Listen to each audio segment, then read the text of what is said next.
누가복음 11장 1절에서 13절의 말씀을 가지고 기도할 때 이렇게 하라 하는 제목으로 말씀을 증거하겠습니다. 지난주는 이제 마르다와 마리아를 통해 중요한 일과 바쁜 일에 대해서 배웠습니다. 중요한 일과 바쁜 일 중에 어떤 것을 먼저 하라 그랬죠? 중요한 일입니다. 주님 보시기에 중요한 일이 무엇이라고 했죠? 주님 앞에서 주님의 말씀을 듣는 일이었습니다. 이제 우리는 주님의 가르침에 따라 바쁜 일이 아니라 중요한 일을 선택하여 행하는 지혜롭고 믿음직스러운 삶을 선택하며 살아가는 성도들입니다. 이 중요한 일 중에 주님께서 말씀 듣는 일, 그 다음으로 중요한 일이 무엇인가를 가르쳐준 본문 말씀이 바로 오늘 우리가 읽은 말씀입니다. 오늘 먼저 그 답을 말씀드리려고 하는데요. 말씀 다음으로 중요한 일이 무엇일까요? 기도. 예, 맞습니다. 오늘 말씀에 의하면 기도였습니다. 우리 주님의 일상은 하나님과 늘 기도하는 삶이었어요. 시간만 나면 하나님과 대화하셨습니다. 밤이 맞도록 기도도 하시고 새벽 미명에 일어나 기도하시고 일을 다 마친 후에 백성들을 다 돌려보내고 나면 홀로 남게 되는데 그때에도 하나님 아버지와 기도하셨습니다. 근데 예수님은 하나님이신데도 기도가 필요했을까요? 왜 기도하셨을까요? 기도는 우리 예수님의 삶에서 가장 중요한 일 중에 하나였습니다. 그러니까 말씀과 기도와 말씀은 사실 하나예요. 둘이 아니라 하나입니다. 이게 바른 비유인지는 모르겠지만 만두와 만두속 같은 거예요. 만두피가 기도라면 만두속은 말씀이죠.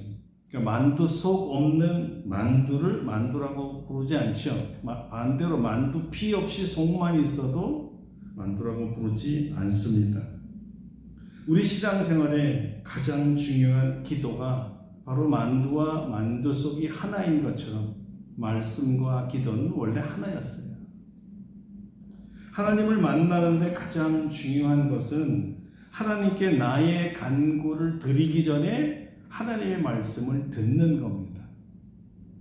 그리고 그 말씀을 따라 기도하는 거예요. 또한 우리의 간구에 대한 응답도 말씀으로 옵니다. 하나님께서 말씀하시고 주님께서 들으시고 그 말씀에 대해 자신의 생각을 드리는 게 기도지요. 무엇을 하기 전에 하나님의 말씀을 듣는 것이 우선이어야 합니다. 자기 뜻대로 사는 사람은 자기 중심적인 사람이기 때문에 아직 회심했다고까지 볼 수는 없을 수 있어요. 왜 그러냐면 그 증거가 전혀 하나님의 뜻을 묻지 않습니다. 무슨 얘기냐면 하나님의 말씀을 들으려 하지를 않아요. 반대로 하나님 중심의 사람은 항상 하나님의 뜻을 먼저 물어봅니다. 그래서 하나님의 말씀을 들으려는 거예요. 자, 이것을 다른 말로 하면 그 사람이 거듭난 사람이라면 하나님의 뜻을 물을 것이요. 그가 거듭나지 않은 하나님의 자녀가 아니라면 아버지께 묻지 않는다는 거죠. 또 다른 말로 하면 그 사람이 예수님을 주님으로 부르면 주님의 종 되었기에 마땅히 주 되시는 주님에게 뜻을 물어야 종이죠. 자기 마음대로 하는 종이 종인가요? 그 사람이 예수님을 주라 부르지 않으면 예수님의 종이 아니기 때문에 당연히 예수님의 뜻을 묻지 않을 겁니다. 여러분은 누구십니까? 하나님의 자녀이십니까? 아멘. 주님의 종입니까? 아멘. 예, 당연합니다. 그렇다면 기도하는 것도 당연해야 합니다. 이제 이 기도가 가장 중요한 일이라는 것을 이제 여러분 아셨습니까? 아멘. 주님은 참 하나님의 아들이기에 사역 전에, 사역 후에, 그리고 사역 도중에 하나님의 뜻을 늘 물었습니다. 자신이 지금까지 한 것이 하나님의 말씀대로 실행했는지 하나님께 여쭤보았어요. 그 모든 평가는 자기가 아니라 하나님이었습니다. 내가 아무리 하나님의 뜻대로 했다고 주장할 수 있지만 하나님과 다를 수가 있기 때문에 하나님 보시기에 내가 하나님의 뜻대로 행했습니까? 그래서 물어보는 거죠. 오늘 본문도 주님은 한 곳에서 기도하셨습니다. 기도를 마치고 나셨을 때 제자 중 하나가 예수님께 여쭤보았어요. 주여, 요한이 자기 제자들에게 기도를 가르친 것 같이 우리에게도 가르쳐 주세요. 이렇게 말이죠. 우리는 구체적으로 세례 요한이 가르친 기도가 무엇인지는 알 수 없습니다. 그러나 어떤 제자의 말을 보면 당시에 세례 요한이 그의 제자들과 백성들에게 가르쳐준 기도가 있었다는 것은 사실이었습니다. 요한은 어떤 기도를 그의 제자들에게 가르쳤을까요? 그때는 아직 요한이 메시아를 만나지 못할 때였습니다. 그의 사역과 광야에서의 외친 그 내용을 보면 회개하라, 천국이 가까이 왔다 이렇게 외쳤기 때문에 천국에 들어가기 위해 회개해야 된다는 기도를 가르쳤을 것이라고 학자들은 추측하고 있습니다. 하나님께서 천국으로 인도하기 위해 먼저 메시아를 보내주실 텐데 이 메시아를 영접하고 또 영접하기 위해서는 죄를 회개해야 되기 때문에 나의 죄를 용서하여 주옵소서라는 이 내용이 틀림없이 있었을 것입니다. 반면에 제자들은 예수님을 만났지요. 메시아인 예수님이 오셨으니까 새 시대가 온 것입니다. 그 기도 내용이 달라져야 되지 않을까 제자들은 이렇게 생각하게 되었습니다.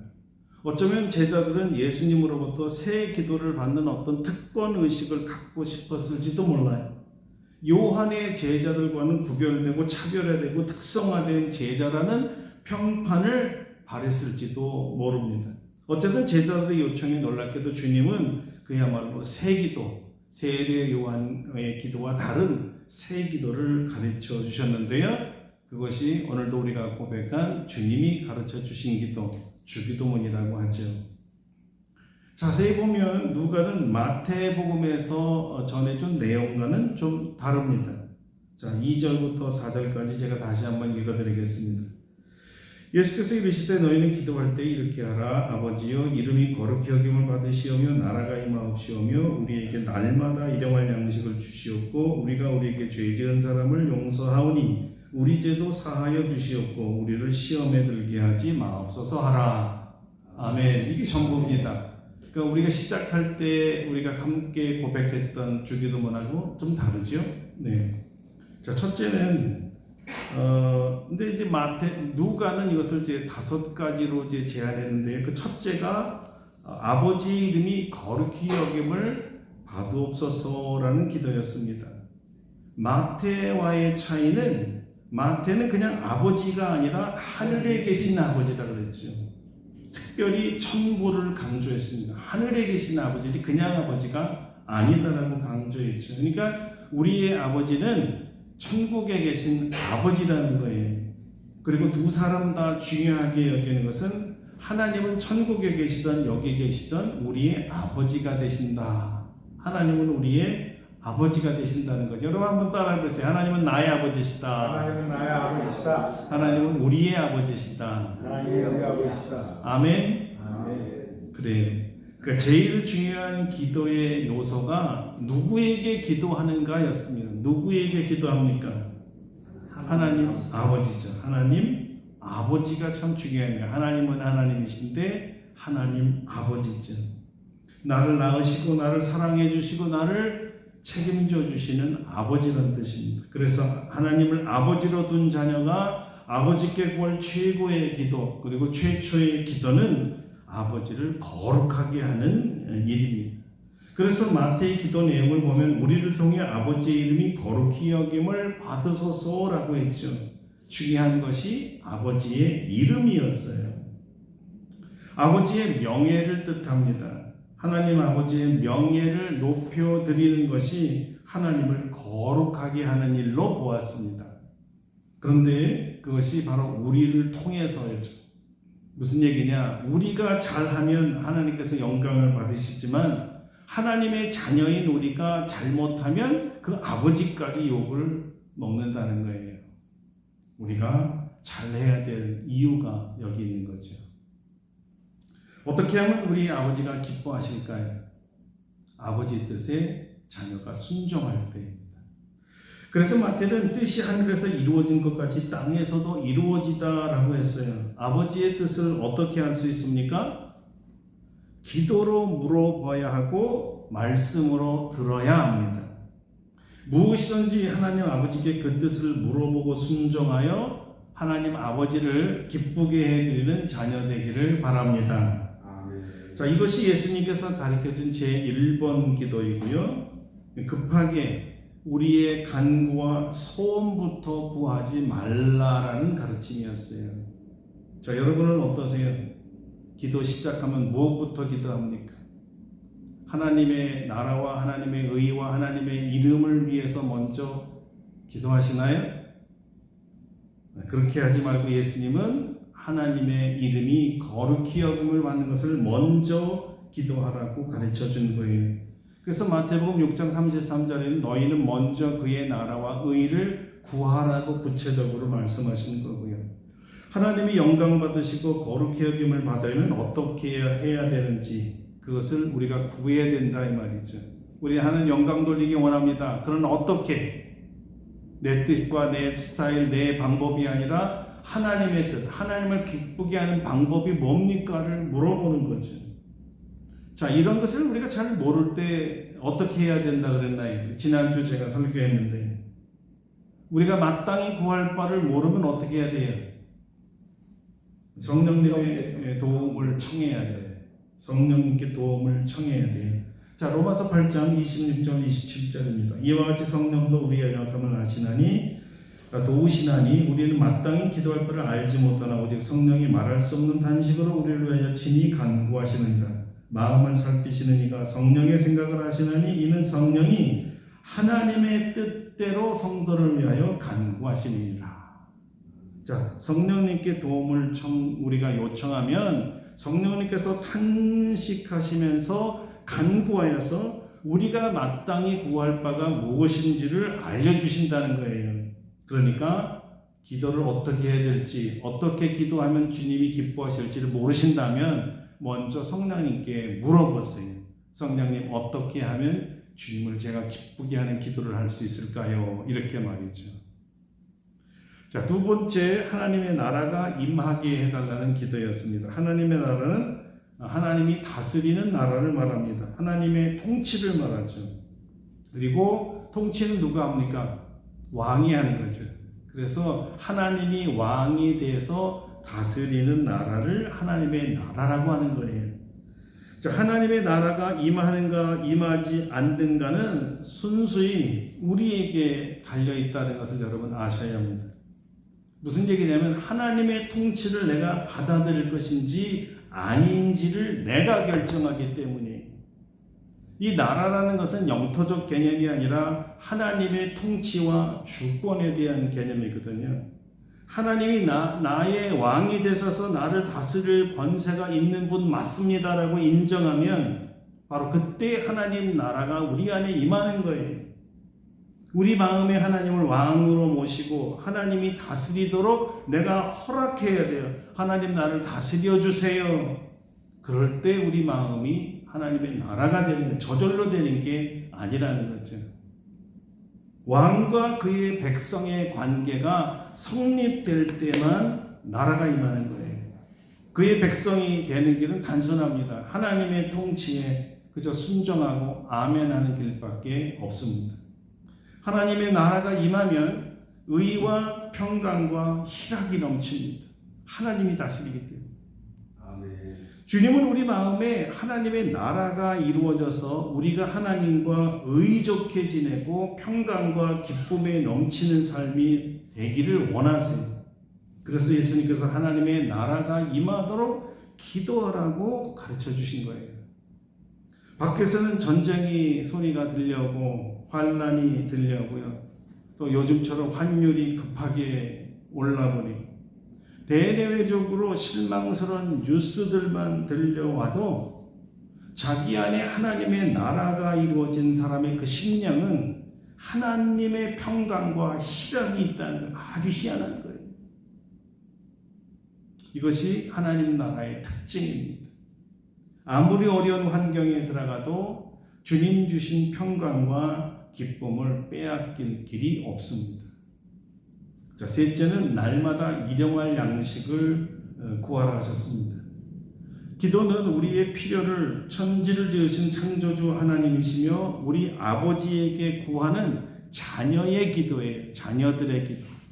하나님의 자녀가 된 자들만이 가지고 있는 특권이죠. 우리의 육신의 아버지도 우리를 낳으시고 우리의 삶을 다 필요를 채워주죠. 의식주와 교육을 위해서 할 수 있다면 모든 것을 다 주시는 거예요. 주님은 우리에게 절대적으로 필요한 일용할 양식을 달라고 기도하라고 하셨어요. 아마 이것이 하나님의 자녀가 가진 제일 큰 특권이 아닐까 이런 생각까지 듭니다.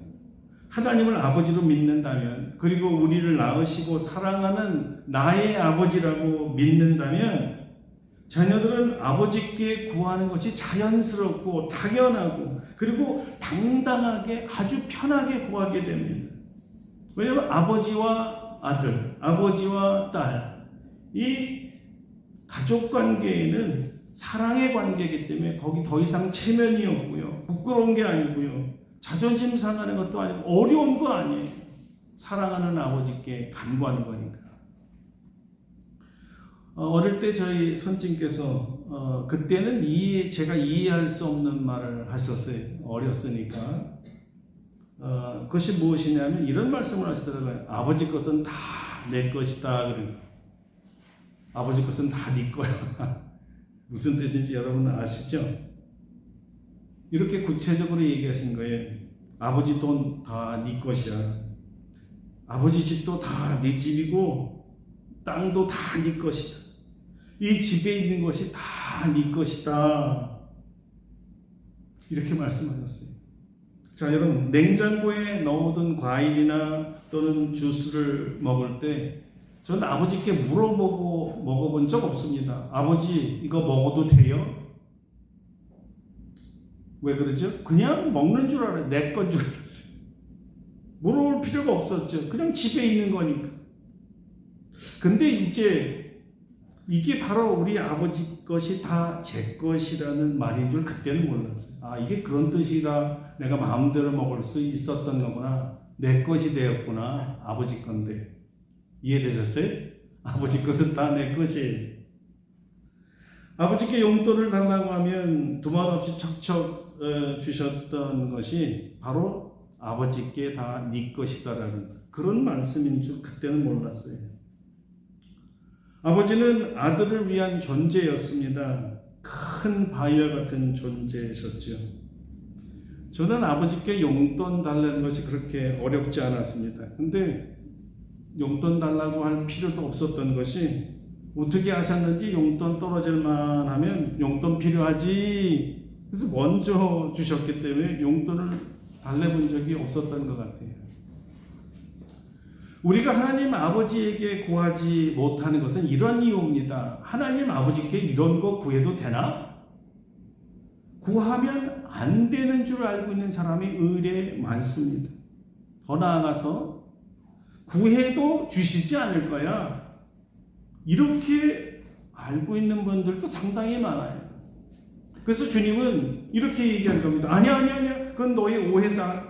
하나님은 우리의 사랑하는 아버지이기 때문에 기꺼이 너희 구하는 것을 다 들어주신단다. 아니, 너희가 하나님 앞에 구하는 것을 좋아하셔.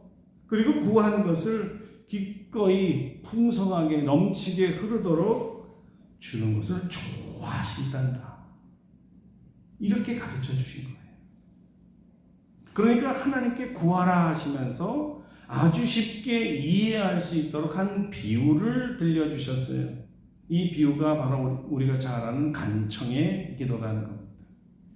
밤에 한 친구가 찾아왔는데 대접할 떡이 없었어요. 그래서 이웃에 가서 떡 3덩이를 구합니다. 그런데 이웃이 점잖게 거절하죠. 아니, 밤이 늦었고 누구는 다쳤는데 가족들은 다 침실에서 자고 있는데 방해하지 마라. 자, 그런데 계속 문을 두드리니까 이렇게 얘기한 거죠. 이런 무례함을 보고는 떡을 내줄 수 없지만 그의 딱한 사정을 보고 떡을 내어준다는 거예요. 여기서 주님이 아주 중요한 단어 하나를 사용하는데요. 그것은 간청이라는 단어입니다. 간청. 개역 성경에는 강청이라고 번역을 했어요. 간청은 간절히 구한다는 뜻이고 강청은 반강제적으로 힘을 사용하여 요구한다는 뜻입니다. 그런데 원어의 뜻은 어떠냐면 이게 부끄러움이 없이 염치를 불구하고 뻔뻔하게 간곡하게 구한다는 뜻이에요. 뻔뻔한 기도예요. 무례한 기도예요. 무례한 요구인데도 불구하고 나는 안 주면 안 간다는 배짱으로 기도를 구한다는 거예요. 빚을 받으러 온 사람이 이 빚 안 주면 안 갑니다 그래야 되는데 바뀌어가지고 그렇죠? 아이고 이제 이거는 안 내고 말아 이런 게 아니라 세입자가 원주인보다 더 세져서 안 가고 말아 이상한 세상이 되어버렸죠. 그런데 이렇게 뻔뻔하고 부끄러움도 없고 무례한 기도를 하나님 앞에 드려도 좋다는 게 오늘 주님의 비유예요. 참 희한하죠. 자, 그럼 누가 이런 기도를 드렸을까요? 오래전에 야곱이라는 사람이 있었습니다. 형님과 아버지를 속이고 장자권 빼앗고 도망갔다가 20년 만에 고향으로 돌아옵니다. 물론 자기가 원하는 대로 부자가 돼서 돌아와요. 그런데 바로 그 마지막 야복강 건너편에 형 에서가 자기를 기다리고 있다는 소식을 듣습니다. 에서는 장자권을 빼기고 팥죽 한 그릇에 속아서 20년 동안이나 이를 갈면서 이 야곱을 죽이려고 했었어요. 아주 칼을 갈고 있었어요. 그런데 그 형이 혼자 오는 게 아니라 자기가 집에서 기른 군사들을 또 데리고 온다니까 이거 날 죽이려고 작정한 게 틀림없어. 겁이 털컥 났던 거예요. 이제 난 죽은 거구나. 가족들을 먼저 강에 건너게 하고 형 마음을 누그러뜨리려고 뇌물도 보냈는데 정작 자기는 형님을 만나면 자기를 죽일 것 같은 두려움에 야곱은 강을 건너지 못하고 홀로 강 건너편에 남았습니다. 거기서 기도했죠. 살려주세요. 하나님께 기도할 수밖에 없는 상황이었어요. 그때 천사가 나타났고 야곱과 씨름하는데 야곱은 이 천사를 놓으면 마치 자기 처자, 자기 그동안 모았던 모든 동물들과 가축과 재산을 한 번에 잃어버릴 것 같은 두려움 속에 이 천사를 놓지를 못했습니다. 내게 복을 달라고, 나와 처자를 살려달라고, 살려주고 복을 준다는 약속이 있기 전에는 이 손을 놓을 수 없다고 붙들고 늘어졌습니다. 아주 죽기 살기로 붙잡았죠. 야곱은 아마 이 손을 놓치면 나는 에서에게 죽는다라는 생각을 했던 것 같아요. 자, 새벽이 되어서야 겨우 천사가 돌아가는데 그냥 돌아가지 않고 야곱이 너무 힘차게 쥐고 있으니까 그 환도뼈를 쳐가지고 그때 손을 놓으니까 그때 가버립니다. 근데 갈 때 감사하게도 천사가 야곱을 축복을 하죠. 너는 이제 이스라엘을 알아. 자, 이 죽기 살기의 기도를 강청의 기도라고 합니다. 절대 한 번 기도하면 끝까지 가요. 마치 진돗개가 한 번 물면 끝까지 물고 늘어지듯이 이런 끈질기고 악착 같은 기도를 강청의 기도라고 해요. 주님은 우리에게 기도를 하되 강청의 기도를 하라고 가르쳐 주셨어요.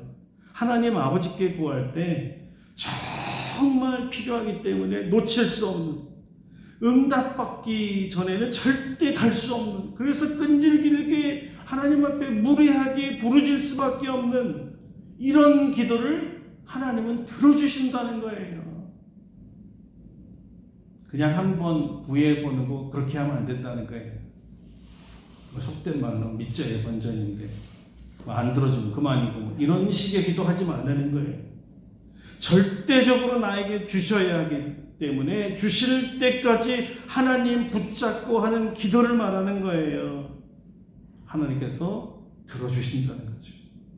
9절 10절입니다. 내가 또 너에게 이르노니 구하라 그러면 너에게 주실 것이요 찾으라 그러면 찾아낼 것이요 문을 두드리라 그러면 너에게 열릴 것이니 구하는 이마다 받을 것이요 찾는 이가 찾아낼 것이요 두드리는 이에게는 열릴 것이니라. 자, 이 말씀을 누가 하셨습니까? 예수님. 예수님이 직접 하신 거예요. 자, 이 말은 뭐죠? 주님이 말씀하셨다는 것은 하나님의 말씀은 반드시 이루어진다는 뜻입니다. 아멘. 그러니까 하나님의 말씀을 믿고 기도해 보라는 거였어요. 아버지께서 반드시 주시기 때문이죠. 아버지는 자녀의 구함에 약한 분이세요. 보세요. 악한 자도 자녀들이 구하면 준다 하지 않았습니까? 13절 읽어드릴게요. 너희가 악할지라도 좋은 것을 자식에게 줄 줄 알거든 하물며 너희 하늘 아버지께서 구하는 자에게 성령을 주시지 않겠느냐 하시니라. 할렐루야. 우리 아버지는 구하는 자녀에게 좋은 것을 주시며 성령 하나님까지도 주신다고 약속하셨어요. 그런데 왜 성령을 주신다고 말씀하셨을까요? 그것이 5번째 기도의 이유였습니다. 우리가 성령님을 구해야 할 이유는 바로 용서에 있기 때문입니다. 다른 형제의 허물과 죄를 용서하는 것만큼 어려운 일, 사실 거의 불가능한 일입니다. 예수님은 우리가 서로에게 지은 죄를 용서하라고 가르쳤지만 이 뜻을 분명히 알지만 용서라는 것처럼 어려운 것이 없어요. 근데 이 사실도 주님이 잘 알고 계셨어요. 주님은 우리의 죄를 용서하러 오셨는데 그 죄를 용서하려면 자신이 십자가에 못 박혀 죽어야만 한다는 사실을 알고 계셨죠. 십자가를 지고 못 박혀야 용서가 된다는 것을 알았다고 해서 십자가에 못 박혀 죽는 것이 쉽습니까? 당연히 어렵지요.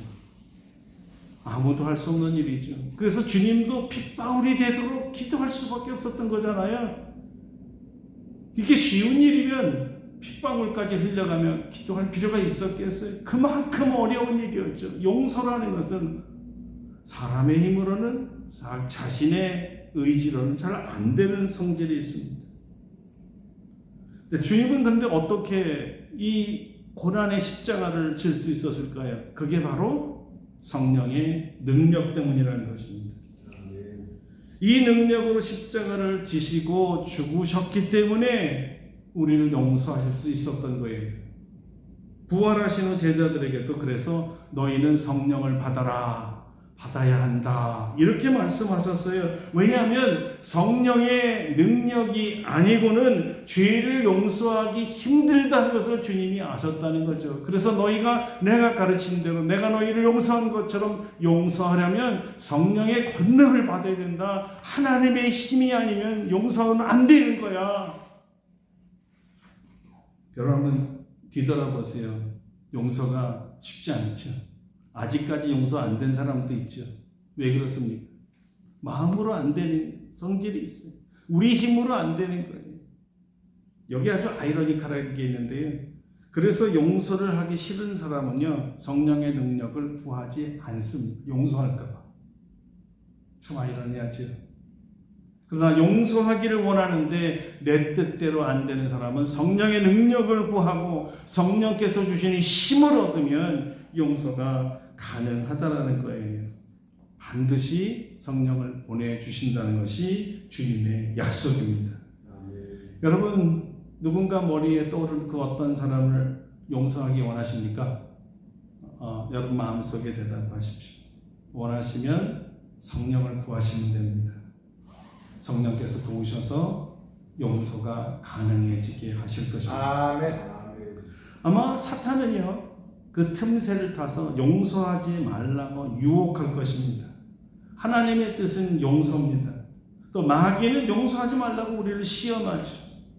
그래서 주님은 시험에 들지 말라고 시험에 들지 않게 하옵소서 기도하라 하셨던 거예요. 내가 왜 용서하냐고 우기고 마음을 닫는 분이 계시다면 하나님의 음성과 가르침을 받는 분이 아닙니다. 하나님의 나라가 이루어지지 않습니다. 자, 오히려 용서하지 말라고 부추겼던 마귀의 편에 선 거예요. 시험 든 거죠. 그래서 시험 들지 않게 기도하셔야 합니다. 주님의 말씀에 순종하면요, 하나님의 나라가 임하게 됩니다. 그래서 평강과 희락이 넘치게 되는 거죠. 한번 해보세요. 용서하고 나면 여러분 안에 주님이 주시는 평강과 희락이 넘칠 겁니다. 자, 이렇게 기도하는 것이 주님께서 가르쳐 주신 기도였습니다. 그러니까 주님께서 가르쳐 주신 기도로 하나님의 이름을 거룩하게 할 뿐만 아니라 간청의 기도를 하고 우리의 모든 원수들, 여러분들이 그동안 용서하기 힘들었던 사람들까지 용서할 수 있는 하나님의 자녀가 되어서 하나님의 이름에 거룩함을 돌리고 영광을 돌리는 저와 여러분 되기를 축원합니다. 아멘. 우리 함께 말씀 의지해서 함께 기도하겠습니다. 늘 우리의 기도가 하나님의 이름이 거룩해지고 또 일용할 양식도 구하시고 또 우리 용서받을 수 없는 사람들 용서할 수 있는 능력을 성령을 달라고 필요한 기도를 다 드리겠습니다.